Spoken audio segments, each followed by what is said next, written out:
Here we go. You're tuning in to Will Love Listen. Now listen.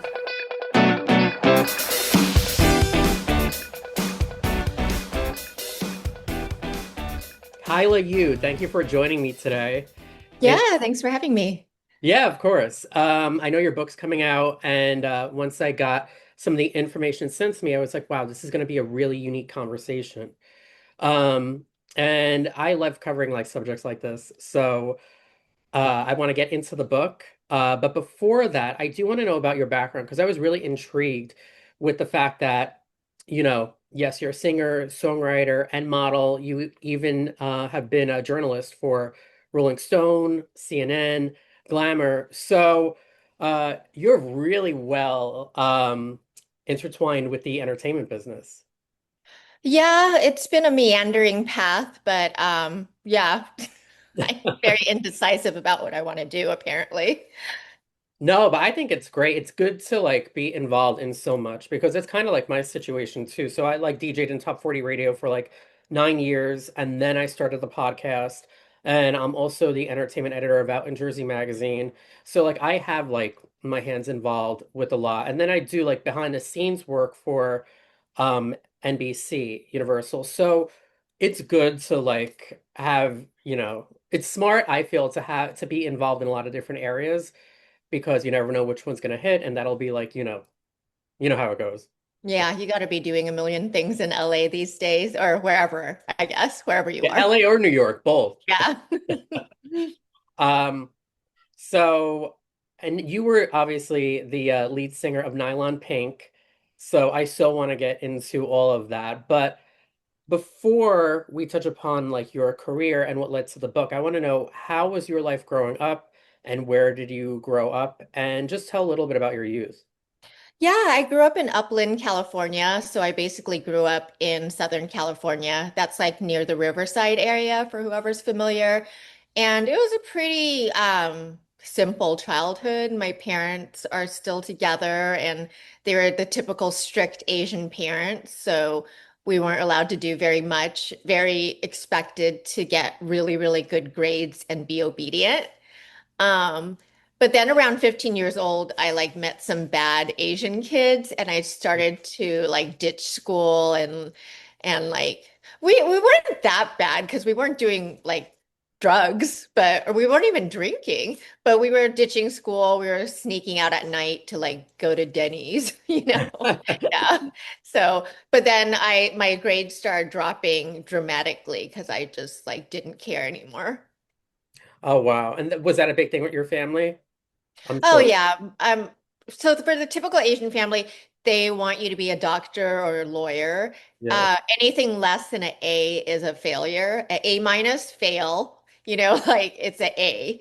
And you go to an Ivy League or a UC. You go to UC Berkeley, Stanford, you know, one of those colleges. So the expectations are high and they're very generic, the expectations.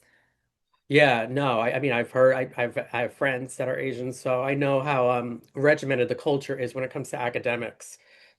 So what happened after you graduated high school? So after I graduated high school, I didn't get into my dream college initially, which is UCLA. So I went to UCSD in San Diego and I moved down to La Jolla.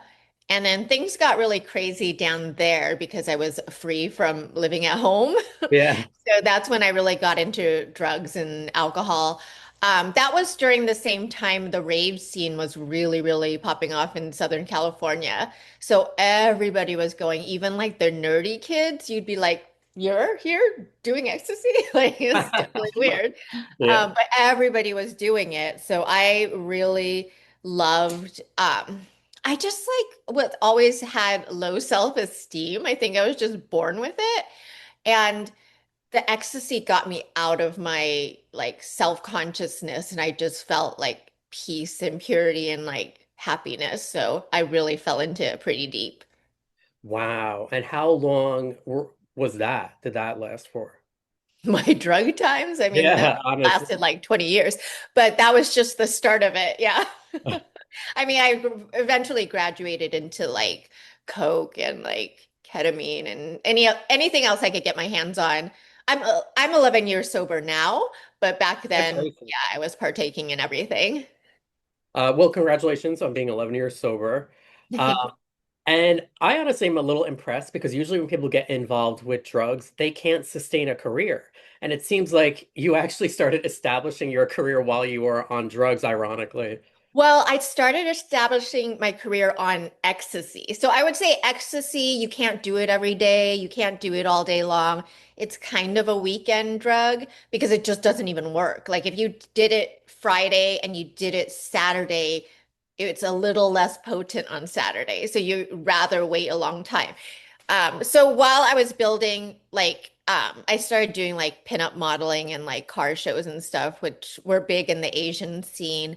I was only doing ecstasy during that time, so it was still manageable. It's only when I got into cocaine, like maybe 5 years later, that I started burning shit down. Yeah. Oh shit. Okay. Well, at least that's very interesting. Um, so you had started doing, the modeling, and when did it and you had a good modeling career. So the entire time you were modeling, were you experimenting with different drugs, going from ecstasy to coke to ketamine, etc.? Mostly it was just ecstasy, I'd say, for the first 5 years during that time.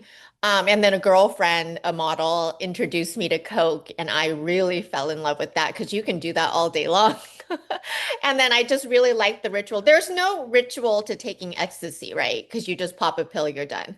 But cocaine, um, there's like you get it, you crush up the rock, you like line it. There's this whole ritual to it. And then like everyone sits around and like watches it be done. So it's like, I don't know. It's the same thing. I used to be a smoker. I don't understand vaping because like to me there's no ritual to it. Like the cigarette, it's like pulling it out with the lighter, like I there's get it.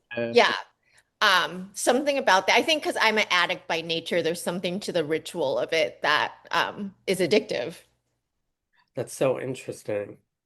And like now, so like you're doing the modeling, which I should mention, you've been in like Stuff, Maxim, FHM, big outlets. Um, and then eventually you start segueing your career into television. Um, and ultimately, as we know, Nylon Pink. So walk me down your career now. So yeah, I think around that like pinup modeling portion of my career, MySpace was taking off. So I kind of built a career there or followers there. And then that kind of gave me the platform to try to launch a music career because growing up, there were no Asians in music. So it didn't seem like, oh, this isn't a realistic thing to try to pursue. But once I started gaining a bunch of followers on MySpace, and MySpace is music based, I was like, oh, I'll just like start launching out and putting my own stuff out there. And then since I already had a big following from the other stuff I had been working on, the music kind of took off on MySpace and I became one of the top 10 female artists for a point of time. And then this was around the time Tila Tequila was also pursuing her music. Actually, Um, I was just yeah, going to bring her up because I was going to say like during that era, the MySpace era, the only Asian I knew that was like killing it in the music scene was Tila Tequila, and she did come up through MySpace too. So yeah, only because of MySpace that she's able to do that. Yeah, if she had tried to go to a record label and get a deal, it would have been virtually impossible back then yeah, for that Asians. They weren't signing Asians. Yeah. yeah, the music scene was it was so vanilla back then. Yeah, this was like Britney Spears and like Christina Aguilera and Jessica. Yeah, it was like they were all carbon copies of each other. It was like Yeah. Britney, Christina, Mandy Moore, Yes. Jessica Simpson, and then it spawned out, and then you had like the Willa Fords and the this one, the that one, and it kept going. Yeah, Yeah. There's a whole bunch of Willa Ford. That's an old one. I don't remember. I mean, I remember I haven't said the name in a long time, but I definitely liked her. I want to be bad. I know. Yeah, I That's was a good into song. like she had a second album that was supposed to drop, and I was really looking forward to that one, but then it never was released. Oh no. Yeah. so much can happen. Like when you're at a label, they can just decide to shelve you, and then you're stuck there because you signed a multi whatever deal. Yeah, it's crazy. So, thanks to MySpace, like you really came up and what happened from there? Then I was really heavy into the cocaine. So I was like touring around and doing a bunch of shows and like building. And then I kind of just went on a cocaine bender for a couple of years. And then by the time I was done, like my solo music career was kind of like dried up because I was too busy. Like I would have a plane ticket booked for a show and just not go. That was Oh, yeah, like I would oh, do things like that. Um, so yeah, I think after I came out of the cocaine thing a little bit and I started moving to like more Vicodin and other like pills, I think I was a little more functional on the pills. And then I met this designer Kat and we started a jewelry line. But random. Everything's so random. I feel like I've done so much random stuff. But everybody was launching t-shirt brands back then. I So like, remember that. After right?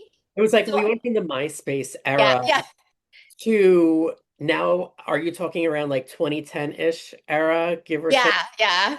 Yeah. Everybody had a t-shirt line. Oh my, I remember that because I was like very young and I was trying to start one myself. So I was like, okay, I'm not going to start a t-shirt line. Let me do something different. And so tried to start a jewelry line. So that was why that started. But my designer, who is Korean, I discovered that she played bass and we both listened to Guns N' Roses growing up. And I'm like, why am I trying to be like some pop star? Like my bass is really rock. Like that's what I grew up listening to. Yeah, So we ended up starting a band together. And yeah, that's how Nylon Pink originally started. that's so interesting. Now, you established Nylon Pink while you're still using. Mhm. Um, and I am impressed that for a majority of your career, you were like trading between different drugs because Yeah. usually drugs kill your career. And I actually, I have a personal story with that. So I was dating someone, like I was involved with someone circa like this was like 6 to 8 years ago. Um, and he had a successful business. Um, but he kept his cocaine habit hidden. And once we got more involved, I realized he had a major cocaine problem, and his business that he had worked hard to build was going to absolute shit because he would just not ship orders. People would purchase things online, he would never ship them out. And they would do chargebacks. It was like cocaine could really kill. Yeah. You So just don't do things. yeah. And it really did like destroyed his business. It destroyed him. Um, and then like we ended. I was young and dumb trying to get him. There was like a 20-year age gap, so I somehow in my 20s I could save him. Oh, yeah. I was trying to get him help, and he's probably like the stupid fucking kid. I'm just gonna say whatever he wants here. But then I obviously had to end it because it became abusive, and he stalked me for a year. Oh, wow. Okay. Filed police report and everything, trying to get invited to Halloween parties, baby showers that I was at through like a friend of a friend, like type of things. It was scary. Wow. Um, but cocaine, I knew what they mean when they say it's one hell of a fucking drug because I've seen it destroy people. It makes you into kind of an evil person. Yeah. Like you could start off just like a normal, nice person, and then you like start to change. It makes you lose weight and you just kind of turn into like a scumbag, really. Yeah.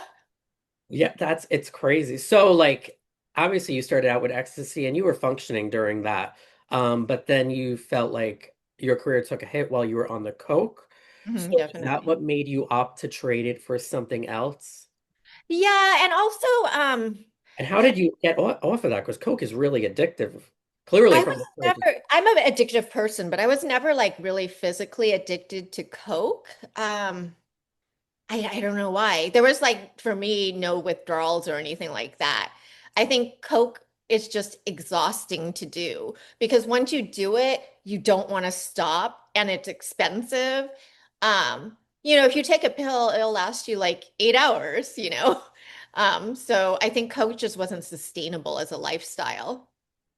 Okay. I had a much harder time quitting cigarettes than quitting Coke, actually. Yeah. Interesting, isn't it? Yeah. You never know what affects a person differently. Like weed never worked on me. It made me paranoid and I always hated it. That's so, and yeah, I've had bad experiences with weed. Similar situation like panic attacks Yeah. and Like I don't get why people like this. yeah, that I can't do the edibles for that reason alone. I No, maybe I I could can't even do, yeah, vape. smoking it. Oh wow. So now you're in Nylon Pink and are you off you're off of the coke now and now you're doing Vicodin and prescription drug usage. Yeah. Um and did you do that for the duration while you were in the band? For a good portion of it, I'd say like 70% of the time. But the one thing that saved me is that I'm terrified. Have you ever seen Broke Down Palace?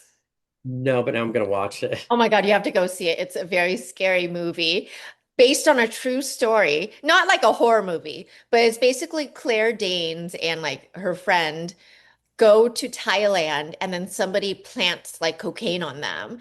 And then they have to go to prison. And it's just about how horrifying Thai prison is. So that scared me straight. And I was like, I'm never doing drugs like outside of the country. And then Nylon Pink, we toured a fair amount. We like played in Asia, we played in South America, we played in China. And I would be completely clean when we were out of the country because I was so scared by that movie. So, um, yeah, I don't think I even brought prescription drugs with me because I thought they could like figure it out and get you in trouble. Wow. Okay. Yeah, because I was going to ask you that because I do know that your band toured a lot. So Hmm. I was curious how you juggled that on the road, but you were able to control it. Yeah, Uh, and I'm like, there's a different thing. Like with alcoholics and addicts, there's people who just do it all the time. And I've always been a periodic. So meaning like I will go on a crazy binge, but I'll be like, oh, I have to perform for this big show I really want to do. I'm going to quit for a month. Like I can always do that. I think that's why I was like fairly high functioning because I was a periodic, not like a daily user. that does make sense. And a lot of people are like, how is that possible? But I understand that because when I've gone through bad breakups, I've like relied heavily on the alcohol, and it's been at times to my own detriment. Um, but yet, if I had like a big work project or had to travel, I knew how to turn it off. But then when I came back or when it was over, I went back on it. So like I get it. Yeah. Yeah, Yeah. We're in the minority, but we definitely exist. like this. Yeah, Yeah. exactly. So now with your band, like you had a successful run with Nylon Pink. Why did it ultimately dissolve? That is a good question. I think so. The Nylon Pink didn't start off as an all Asian girl band. It eventually became that. But when we started, me and Kat, there were white guys in the band. And we didn't get that much traction with white guys in the band. But then, like, the guitarist quit, and then somebody was like, wait, I know this really badass female guitarist. So we had her join, and then the drummer quit, and somebody else said, there's this badass. And then once all the Asian girls came in, we had like kind of an angle, like a selling point that made us different. And that like got us really far. But I also think we hit a ceiling. This was way before like K-pop was acceptable in America or like Yeah. mainstream. So people still weren't used to seeing an all Asian girl band in America. I think that's why we had like a good run overseas because there was like more of a market for it. I think we kind of just pushed really hard, and we just never like broke to the next level in the United States. And it just kind of petered out. I see. Okay, that does make sense. Um, so interesting. And now after that, where were you personally with your addiction? Um, I think I quit right around like I think I kind of quit maybe 2 years, I think, before the band fit. Well, I was trying to sober up, but I kept relapsing. So I think it was maybe a year after or a year or two after the band when I finally like got sober. But I went into like recovery and did all that stuff and like got therapy and did a lot of work to get sober. What was that experience like? It was maybe the best experience of my life because I feel like throughout the rest of my life, I was just chaos. There was a lot of chaos, and I was trying to manage everything and trying to balance everything. And all these bad things and bad people were always coming into my life, and I could not figure out why. Um, and then when I got sober, it was very clear like what the problem was. And then I really got a chance to look at why I had such low self-esteem and like do writing and like analyze that. I really believe in like our subconscious controls so much of what we do every day, Oh, I but like we don't know what's in our subconscious generally. But if you like do therapy and writing, you can like dig to those subconscious thoughts and start to work on changing them. And it's a very, very slow process, but like um it's like before I got sober, I took so many self-help classes. I went to so many workshops because I was like, something is wrong. But like I didn't know like how to better my life. But it's only after like getting sober and kind of finding spirituality, then I was like finally able to change myself. wow, okay. That's so interesting. And I agree with you, especially personally, because I do feel like your spirituality and your subconscious and everything's all intertwined. Um, and like healing is a multi-step process. Yeah, it is slow and very annoying and like very slow and like often really painful to heal. Like, why is it so painful to heal? It makes What it you what want not want to heal sometimes I know because it's so exactly, painful. yeah. Yeah. You're like, fuck this shit. I'm Yeah. going back. Yeah. But that's what do you feel was like the catalyst to your addiction, having gone through like recovery, therapy, and becoming more spiritual in hindsight, looking back? I just was uncomfortable in my skin. So once I got a drug, then I was like, okay, I'm out of my head and I just don't want to be in this body and in this head. I just didn't want to be me. Yeah. So that's why drugs and alcohol is so great to like get me out of my consciousness of like unhappiness that I didn't know how to do anything about. Was there something that was causing it the whole time? I don't know if there's one thing. I mean, there's a couple of things I talk about in my memoir. Like I had daddy issues. Like my dad was a not stern, he was like a very shy guy who kept to himself, but I'm somebody who needs a lot of verbal affirmation. So I didn't get that from him. So then I was seeking validation from men in an unhealthy way. Then there was like a sexual assault in college. So that's like also gonna mess with your self-esteem quite a bit. And that happened, and I didn't even tell anyone and just like buried it deep inside. So yeah, that kind of stuff when you keep a lot of secrets and don't face your issues will cause a fucked up self-esteem. Yeah, and it's so funny. I had interviewed Nikki Glazer and I got into like an in-depth conversation about how we feel the number of sexual assaults is so much higher Oh yeah. because of like everyone having shame to report it. Mhm. Yeah. So if someone's saying the number is 1 in 8 women and 1 in 20 men, it's probably much higher for both. Yes. Probably more than double, honestly. I Yeah. agree. Yeah. Now, between like the daddy issues, but more importantly, like the sexual assault, and then you start getting into a career that's hypersexual because, you are doing modeling, especially like scantily clad modeling in these, and you're heavily featured in magazines that are targeting men specifically. Um, how did that affect you, given what you went through? Yeah, that's kind of what my memoir Fetishized is all about. It's about growing up in the 2000s. First of all women were taught like feminism is we're sexy and empowered, you Yeah. know, like we want to have sex freely, we want to be able to dress however we want. Um, I quote this author in my book. She wrote this book called Feminist Chauvinist Pigs, which I super recommend, and it just sees kind of details how the patriarchy like tricked women into thinking like acting slutty is empowering, Yeah, yeah. which See that it so. isn't generally the way the way I was doing it wasn't, I think it was just searching for validation in like a very empty place. So then I'd like get some validation and feel good for a moment, and then I'd go right back to like there's this huge hole of like low self-esteem that validation is never going to fill because it's like that kind of validation, the male gaze validation is like eating chips or something when you need like a solid meal. It's like eating junk food. Yeah, and then you started profiting off of being fetishized. And Yeah. then, it started to become your career. You were making money off of it. You were getting attention from it. So it was probably like a double-edged sword where you're like, oh, I like this. I need this. But at the same time, you probably questioned your worth simultaneously, I presume. Yeah, I felt very empowered at that time and like when I was 22 and making a bunch of money, but like there was definitely like some feeling internally where it's like, I don't know, but I would push it down. I was very good at pushing things down and just like ignoring that.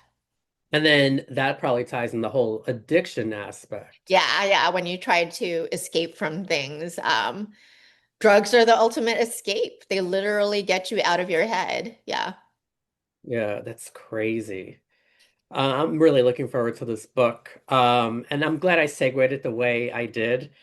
Um, so what could you tell us about this memoir?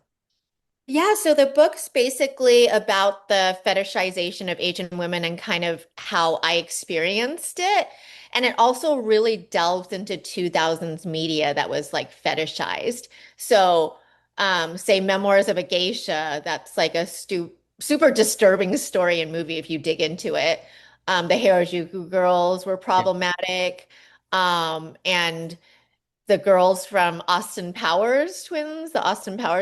Yeah, there was very few media of Asian women in the 2000s, but the one that was popular was like very fetishy. So I break down like in an entire chapter, I break down Memoirs of a Geisha. Did you ever watch that? I did not, but I was a huge fan of Gwen Stefani, and even back then I was like, I like the album, but I'm surprised she's not being canceled for some of this stuff. And nowadays I don't think that would fly. Yeah, I mean, I loved the Harajuku girls back then. I think everybody thought they were so cool and they had their Yeah, own fragrances and whatever. But basically, she like gave them names like Love Angel Music, not real names, like names for pets. And then it was rumored that they were not allowed to speak. And if they remember spoke, that. Yeah. had to be Japanese, even though some of them weren't Japanese, they were Japanese American or whatever. Um, and yeah, she called them like imaginary and like just the double-edged sword is she brought so much visibility to these Asian women. And then we were excited to see this, but then they all followed her around bowing at her like she was the queen. So it's Yeah. like, this is weird. It was like they were like, like the minority sidekicks. You know what I Yeah, mean? like she's the superior, and they're like, and it would have been one thing if all the girls were of all races, then it's her crew or whatever. But when it's all just one race of girls bowing down to you, Yeah. it's a little weird. Yeah. Yeah, no, I got you. So this book's gonna really dive into like obviously your personal story, but also highlight media at the time. And the media was so different back then. Yeah, we're going through like a big reckoning of the 2000s. We're re-examining Monica Lewinsky, Britney Spears, Pamela Anderson. They're getting a whole new light on how badly we treated them in the 2000s. Yeah, yeah, which I think is important. I'm glad that we evolved, at least in that retrospect. Yeah. Now, what are there any like certain stories that you go into in this book that you think people could relate to, or that granted may have been hard for you to write about, but you feel that it's important for people to be aware of? Yeah, I think one thing that everyone can resonate with, because Memoirs of a Geisha is obviously Asian, but like growing up, I was so into Disney movies and especially The Little Mermaid. And in one of the chapters, I really break down how that book influenced me. And it's a beautiful cartoon, right? But I don't know if everybody knows the history of The Little Mermaid. It's like based on I think Hans Christian fairy tale, and they're dark and fucked up. Like, so Disney took it and turned it into this magical, beautiful thing. But in the true story, she meets with the witch to fall in love with this prince, and the witch cuts her tongue off and then like rips her legs apart, and then part of the punishment is that whenever she walks her feet bleed, and it's like extremely painful, and she's doing this all to get a man basically. So we're teaching you like what you have to sacrifice your voice and like your autonomy to for a man Yeah. who, and then so she has no voice, and she meets this prince, and he ends up marrying, the sea witch in costume. And then the Little Mermaid commits suicide at the end of it. Like that's the true fairy tale. So like Disney came and sanitized it and repackaged it for the masses. But what the story is still about is like a woman giving up her voice and like everything, her body, altering her body, changing herself in every way to win this man that she knows nothing about. She just kind of saw him, one day when she rescued him when he was drowning or something. Yeah. Yeah. That's so it's almost like you're indoctrinated from your youth in a way Oh, because totally. you watch these movies when you're like a kid that are like, okay, in order to be accepted, I need to do this. I need to basically become a different person. And then as you get into like your teens, early 20s, now you're being told, oh no, feminism is all about basically being slutty. Yeah. Like, okay, so let me change myself even more and be more overtly. I'm not just changing aspects about, who I am. Now I need to be overtly sexual in order to get someone. Yeah. I remember like when And the uh ironic part behind that, oh, sorry, not to cut you oh off. no, what were you saying? I was going to say, and the ironic part about all of that is you're changing yourself and then you're making yourself overtly sexual, and then someone may only want you as like a side piece because you are that way. Yeah, That's, because you haven't presented yourself as substance. But like, yeah, I remember during that era, like do Girls Next Door was on TV, I remember and that. like Playboy was like got, like everybody wanted to be in Playboy. Little girls were wearing Playboy t-shirts and wearing Playboy t like jewelry. It was very, very mainstream. And now come to find out that he's this predator who is like drugging women and, not shocking actually, but Yeah. like we all ignored, like it's disgusting, like this 90-year-old man who only dates 19-year-olds. It's gross, and then forcing them to have this terrible group sex. Like it's a nightmare. But on TV, it looked really like wholesome. Yeah, it was packaged differently, but that's the Yeah. power of editing. Yeah. Yeah. Yeah. Wow, so this is going to be fun. What el I want to get your opinion on some things now that given the topics we've been talking about.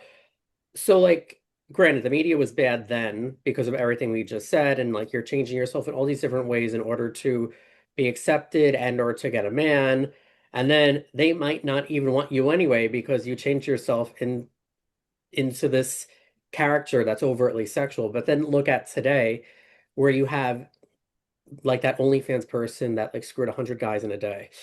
Um, would you say the whole climate has gotten worse or better? Because you see something like that and you're like saying, well, that kind of makes the like 2000s and 2010s look like nothing.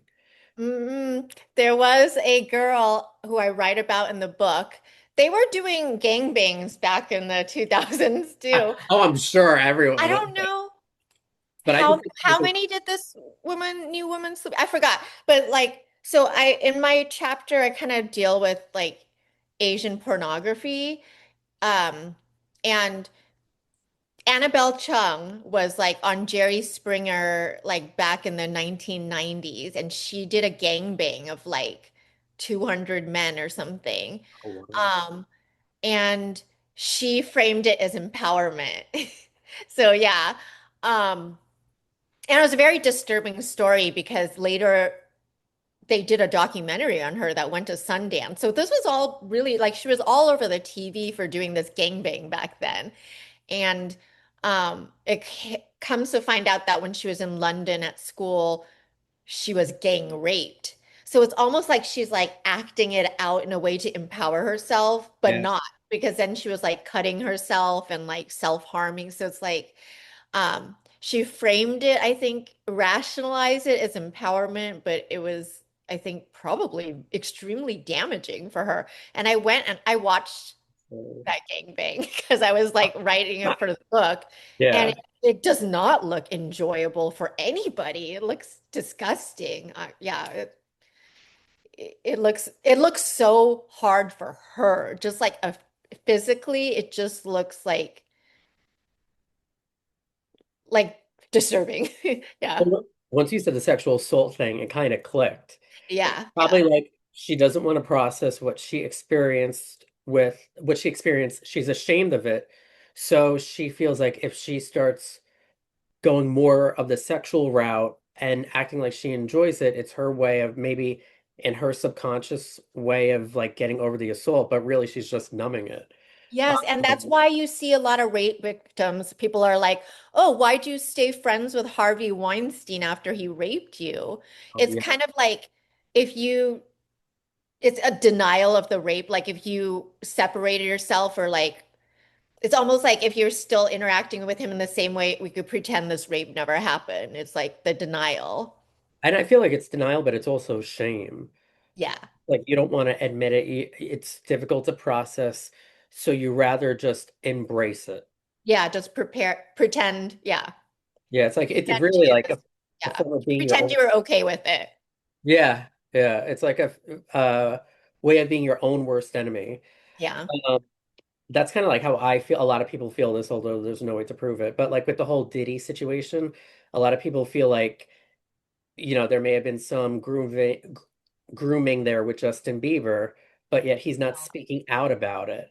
And a lot of people online think that like that's a case, but yet he's acting out now. A lot of people think that's a case of someone who was like potentially sexually assaulted, but they don't want to process it. Yeah. So, yeah. I mean, more than likely, maybe hopefully in like 10 years or something, he'll like be ready to speak about it. But I think it's even more double-edged for him because he identifies as straight, right? So if Yeah. he was groomed, that would be another layer more than what a woman had to deal with Diddy. Yeah, no, that's true because there's not as much, there's still taboo around it, which is Yeah, something. there's not a lot of stories about that as much. Yeah, and that's yeah, yeah, because I feel like males in general are more women are obviously apprehensive to come discuss it, but there is a little bit more coverage on it, whereas men, I feel like they don't want to talk about it because it's like a shame and it's a confidence thing. Yeah, because rape Taking with women, sexual it's like, abuse- oh, no offense, this is a horrible thing to say, but it's almost like, oh, everyone's been assaulted as a woman. It's just like as common as dirt. But Yeah. with men, it's a little more it's not like every man's been assaulted. You know what I mean? Yeah. Yeah, I feel like guys in general are afraid to even discuss it. And like I've known gay men that have like been sexually assaulted and they never even wanted to admit it because they felt like it would make them look more emasculated. Yeah. So Yeah. fucked up. Yeah. That's why the patriarchy is harmful for everyone, not only for the women who are oppressed by it, but for like men who don't want to have to live up to these like masculine ideals. Like they should get to be vulnerable and like share their emotions and not have to play a part. Yeah, no, absolutely.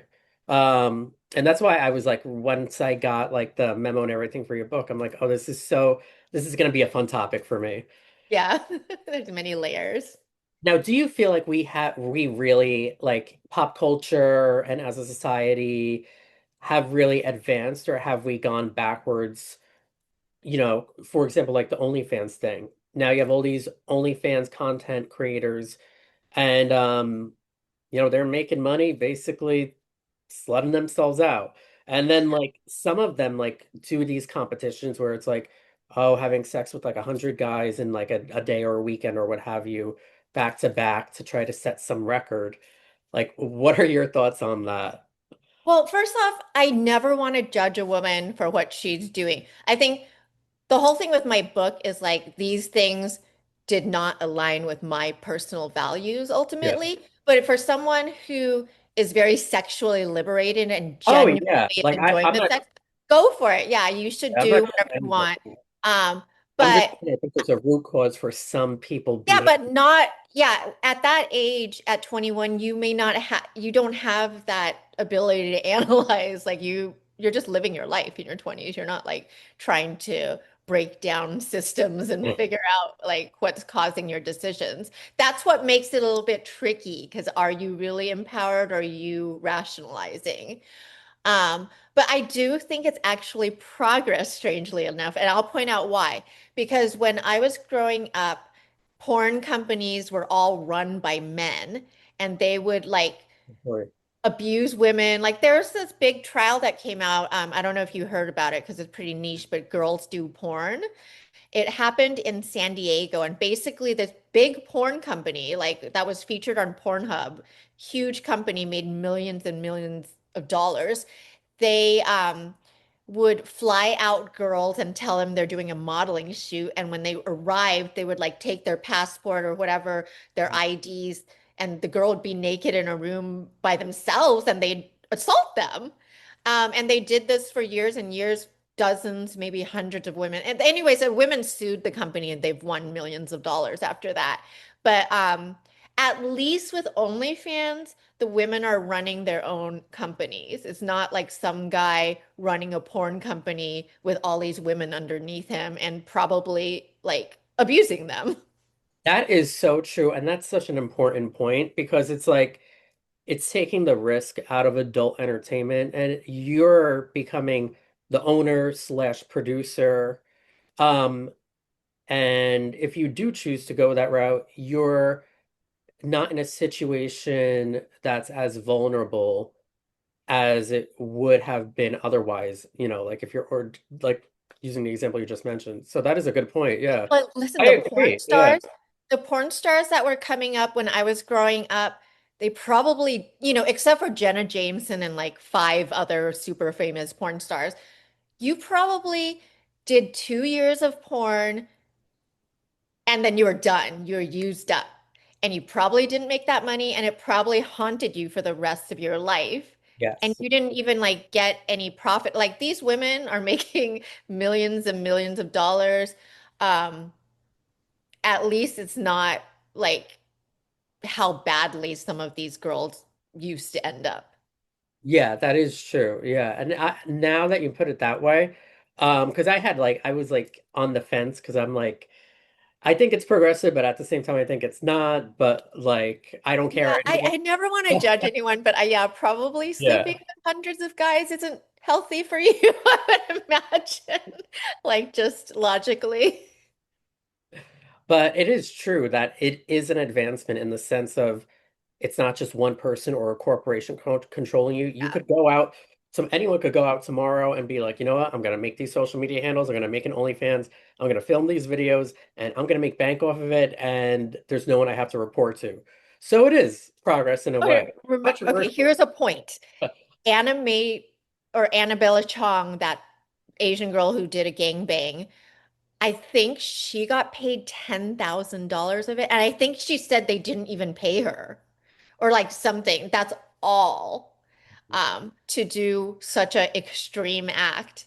So Crazy. imagine like whoever this girl is, this OnlyFans girl, she's at least, yeah, coming away with something. If you're gonna do Exactly. something like Yeah. that, that can be physically damaging, like, and get nothing out of it. Because I think that's what happened to the Asian girl. She like just got used and like taken advantage of. That's so traumatic. That really Yeah. is. That wow. But it's so interesting. So yeah, interesting. So where do you, so you feel like overall, despite some of the controversies that we've definitely have improved like in this department compared to circa like 15 years ago Oh my or God, 20. so much. Because this is Yeah. before Me Too happened. Yes. So Right. like we're even having language for grooming. That wasn't a word Yeah. growing Oh, up. that was so not a word. Yeah. Yeah, I was assaulted and the guy did not have a knife to my head, like, so I don't think anyone would have believed me then. But now everybody's like, yeah, clearly that was like assault and like trafficking and stuff. But back then, women couldn't, really yell rape unless it was violent rape. Yeah, that's true. And even then, they weren't always believed. Oh yeah, And even then, then there's like mostly not believed, I would say. yeah, and then like say like, and I used to, I'm a fan of true crime shows, so I watch like all this shit. So like, say like even in cases where like there's proof there and there's evidence there, if the guy that did the sexual assault was like some star athlete in some Yeah. small town and had family and friends on the police department, it would still never go nowhere because of all the corruption. Yeah. So like I so agree. Like we have made a lot of progress with, the Me Too and just people being more vocal and everything that's been exposed over the years, like with from the Jeffrey Epstein things to like the Harvey Weinstein to the Diddy stuff. So Men were just allowed to run wild for like all of time. Like now I feel like hopefully these bad men, because not all men are like this, yeah, of obviously, course, but yeah. these bad men It's will a be vocal scared. minority, I feel. It is a vocal minority. But these hopefully these bad men in the future will be scared to do things because they know that there's actually a punishment for it now. Yeah, Like it's very sad with the Diddy case because the outcome wasn't as harsh as people hoped for it to be, but at least he got away with it for so long. At least like we know, we see you now, you're never gonna be Diddy again. yeah, exactly. That outcome, I have my own conspiracy theory on that whole outcome.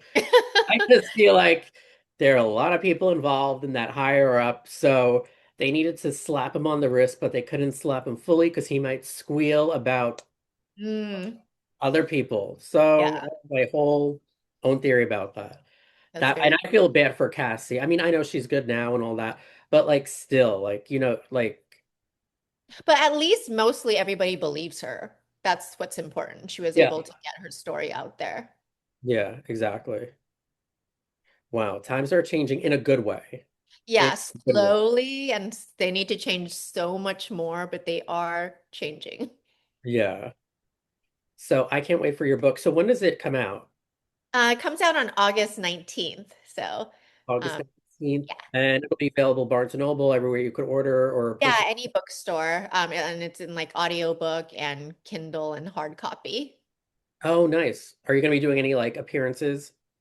Oh yeah, I saw you interviewed Margaret Cho. I'm actually doing a signing with her at Barnes and Noble. She's like my in conversation partner, so we'll be doing this, Oh, except on a live stage on August 19th, which is pub day at the Barnes and Nobles in Hollywood in the Grove. oh my God, that's so awesome. I love Margaret Cho. I've known her, tell her I said hi. I've known her for years. I'm really good friends with her publicist, Ken. I've known him for years too. And she's great. She every year she comes on the podcast and I interview her for the magazine regularly. And she just announced this new tour. Um, and she's gonna be in my neck of the woods later in the year, so I can't wait to see her again. Yeah, and she's quoted in my book because she's always been very outspoken about Asian fetishization and like the lack of representation. So she's always been a powerful voice. Yeah, she's great. Her and I have even spoken a little bit about, you know, Asian fetishes when the whole Stop Asian Hate was going on. We had did a whole like thing about that. So she's great. And oh, I love that about her is like she's so vocal, Mhm. especially for like groups, vulnerable groups. Yes, yeah. She's always been like an activist. Who in the industry besides her have you found like support from with like your story and the book and things of that nature? I think in general, the Asian American community has been supportive of their story. When I was pursuing music and modeling, the greater, like the A-list Asians have always not accepted me because I was that like, oh, pinup girl, not like the respectable establishment. I So I've always felt a little bit like looked down on by them or whatever.